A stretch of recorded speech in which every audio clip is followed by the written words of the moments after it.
삼성이 중국 내 마지막 스마트폰 제조 공장을 폐쇄했습니다. 이는 기업 입장에서 보면 당연한 수순. 중국은 급격한 임금 상승으로 제조기지로서의 메리트가 크게 떨어지고 있는 상황인데요. 마지막 공장이 있던 곳, 바로 광둥성의 후저우시.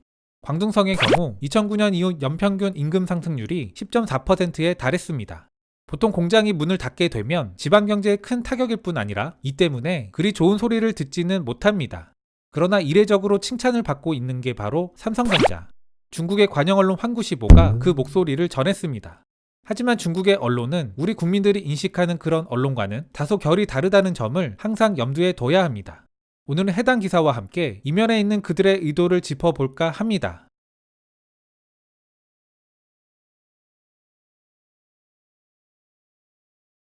기사는 환구시보의 영문 버전이 글로벌타임즈에 게재됐습니다. 우선 해당 기사를 소개드려 보면 삼성이 중국에 있는 마지막 휴대폰 공장을 폐쇄했다. 그러나 삼성은 근로자들에게 퇴직금, 한 달간의 사회보험료, 심지어 고급 시계를 제공했다. 또한 삼성은 직원들이 새로운 일자리를 찾을 수 있도록 다른 제조업체에 연락을 했다. 삼성의 마지막 공장이 정상적으로 중단되면서 중국 네티즌들로부터 존경을 받았다. 많은 중국 기업은 블루칼라 근로자를 해고할 때 퇴직금을 지급하지 않는다. 중국 기업은 외국 기업으로부터 건강한 기업 문화를 조성하고 기업의 사회적 책임을 다하는 방법을 배워야 할 것이다. 화웨이와 다른 중국 제조업체들은 세계 시장에서 입지를 높이기 위해 열심히 노력해왔다. 그러나 서구 시장의 새로운 환경에 적응하기 위해 기업 경영과 문화, 사회적 책임 측면에서 삼성과 같은 유명한 거인들로부터 배워야 할 것이다. 중국에 있는 삼성 공장의 정상적인 셧다운은 삼성의 소프트 파워를 반영한 것. 중국 기업, 특히 해외 시장에 관심이 있는 기업이 삼성의 사례에서 배우는 것이 없다면 글로벌 경쟁력을 향상시킬 수 없을 것이다. 기사를 바로 보기 위해서는 중국 언론 환경에 대한 이해가 필수적인데요. 중국 언론은 많은 분들이 잘 알고 계시다시피 중국 정부의 의도를 벗어나지 못합니다. 기본적으로 언론을 비판의 기능보다는 대중선도나 홍보의 기능으로 바라봅니다. 아무튼 중국 언론은 특히 인민일보와 환구시보, 이 두 가지 매체를 주목할 필요가 있는데요. 인민일보와 환구시보는 단 기관지 성격이라는 공통점이 있습니다. 다만 인민일보가 좀 더 점잖은 논조라면 환구시보는 직접적이고 자극적이며 민족주의적 색채를 더욱 강하게 드러냅니다. 또 하나 중국 언론의 특성은 계도적 논조가 강하다는 겁니다.